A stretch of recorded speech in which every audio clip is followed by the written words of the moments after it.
In this video, I'll show a different way to help manage residual astigmatism in an ortho-K case. This is a patient that doesn't have a whole lot of corneal or refractive cylinder, but it's still present in the post-treatment refraction.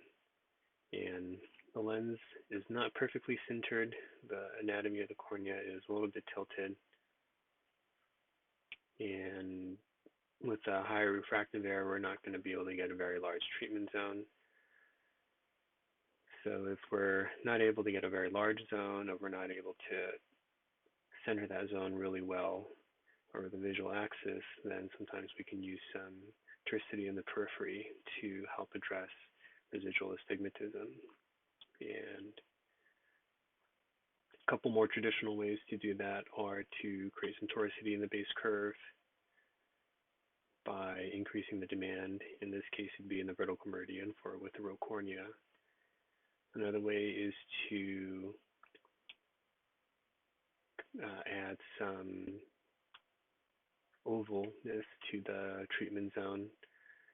And then what I'm going to do here is actually increase the total demand on the cornea. So we're going to flatten the base curve overall, and then we're going to relieve the seal off in the horizontal meridian. So you can kind of think of it as writing a prescription in +Sil4 format.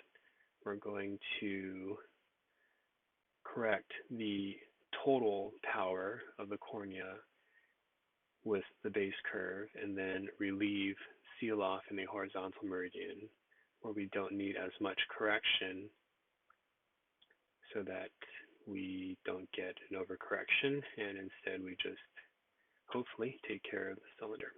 So what we're going to do first is, so there's a diopter and a quarter right now, so in fact there's some induced cylinder in this case. I'm going to flatten the base curve by a diopter and a quarter, so we're going to end up about 2.75 or so.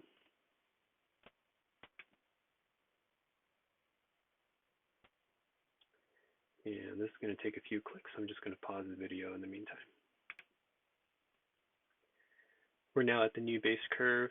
I did go through each meridian just to make sure that the base curve is pretty uniform all the way around.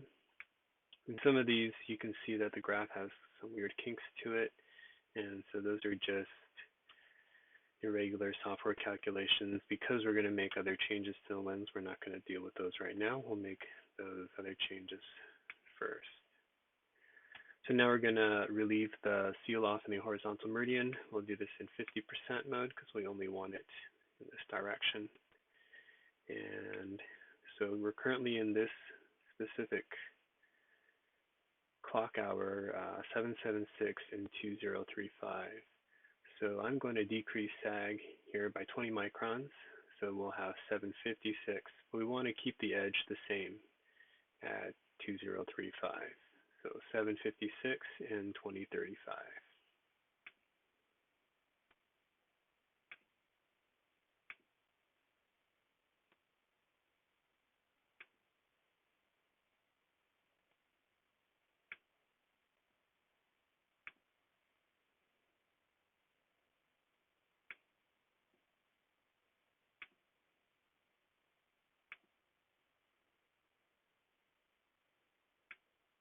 There's our 756, but we have to reset the pink or the edge point to 2035.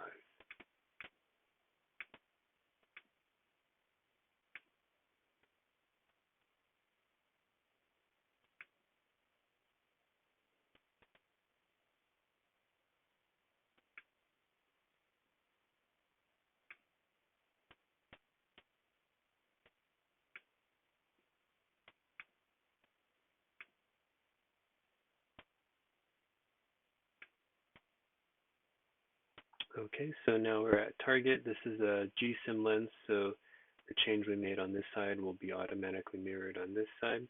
Graph is starting to look a little bit weird. Let's just make sure we don't have any irregular.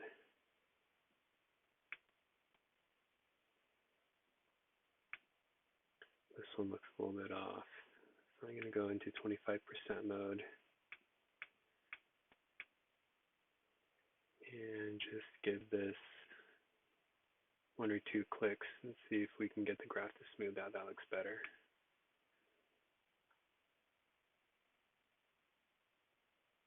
Okay, so the calculated curves look a little bit better.